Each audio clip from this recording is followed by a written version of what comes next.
Magandang tanghali po sa inyong lahat. Ayan, magbabalik tayo ulit dito sa ating munting channel. Ayan. Mayroon na naman tayong isi-sharing barya guys. Tignan natin to guys kung magkano ang kanyang bintahan ulit sa ating mga bintahan ng coins. Ayan, magandang tanghali po sa lahat ng aking mga manonood, lalo na ang aking mga subscriber dyan. Thank you so much sa inyong lahat.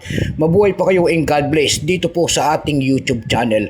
Maraming salamat din po sa mga tumatangkilik ng ating mga video dyan po sa ating FB page. Ayan, Samuel Soriano po. Thank you so much din po sa inyong lahat. Ayan, patuloy nyo po sana suportahan ang dalawa nating channel. Ayan, YouTube channel natin at saka FB page ko po. Thank you so much. Ayan. Yun naman po sana hindi pa po nakapag-subscribe dito sa ating YouTube channel. Anyayaan ko lang sana kahit malaking tulong na po ubagay ang inyong magagawa. Ayan, hingi lang sana tayo ng pabor tulad ng pag-like ng ating video, like and share. I-subscribe po para ma-update ko naman kayo sa mga bago ko pang ilalabas na video about coins. Ayan. Mayroon na naman tayong pag-uusapang barya guys. Ito po ay barya po ng BSP. Ayan. Year 2002 po. Ayan. Year 2002. Yan dalawang tao na yan. Sila po ay si Apolinario Mabini at and then Andres Bonifacio, ang mga dakila nating bayani. 2002 ang kintab guys. Ayan. Sa likod po makikita nyo po ang year 1993 ang pagtatag ng ating Bangko Sentral. Ayan po, makintab kasi. Ayan po, napakakintab na bariya. Hindi yung bilog na yan guys, yan cut wheel po yan. Diyan po bumabase ang ating mga kolektor kung anong reverse uday ang isang coins. Ayan. Napakagandang coins. Ayan.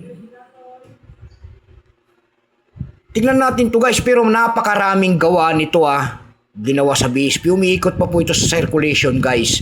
Ginagamit pa po natin ito. Kaya yung mga ibang nagbebenta kasi pag sinabing mahal ang coins, ayun, napapaniwala sila. Hindi pa po ito binibili ng kolektor. Ayan, isi-sharing ko lang. Titignan lang natin ang presyo nito. Yung mga nakapaskil po sa mga bintahan ng mga coins. Ayan, tignan natin to guys kung magkano na talaga ang kanyang presyo. Ayan, ito year 2002 guys na ito. Ito po ay reverse die once. Reverse die once kung tawagin ng ating mga kolektor. Ayan. 28% yan guys, ibig sabihin napakarami.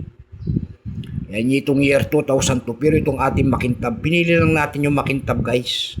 Ayan kasi bibili tayo ng frame.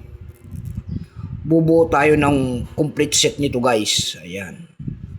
Kasi yung complete set nito guys, binenta natin. Ayan. Kaya wala na tayong complete set nito. Ayan, bubuo tayo ulit para baka sakaling maitabi.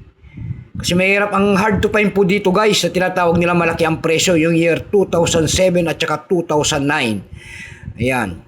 Yun ang mga malalaking presyo.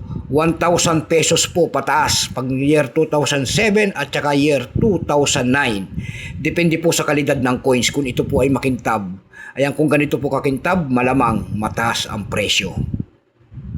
Ayan, 28% yan guys. Tingnan natin guys ito kung magkano lang kanyang bintahan. Doon sa ating EBIT.com tayo pumunta guys.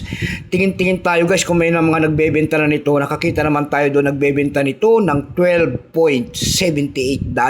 Ayan, malaki na. Nasundan po ito ng $4.63. Yung pinakamababa na nakita natin doon guys ay nagkakahalaga ng $4. Dako naman tayo sa carousel pitch guys. Sa carousel pitch guys naman mayroon tayong nakita nagbebenta nito ng 500 pesos. Nasundan po ito ng 200 pesos. Yung pinakamababa po na nakita natin doon na nagbebenta na nitong year 2002 na ito ay 150 pesos. Ayan lamang po ang aking may babaging kanyang presyo po.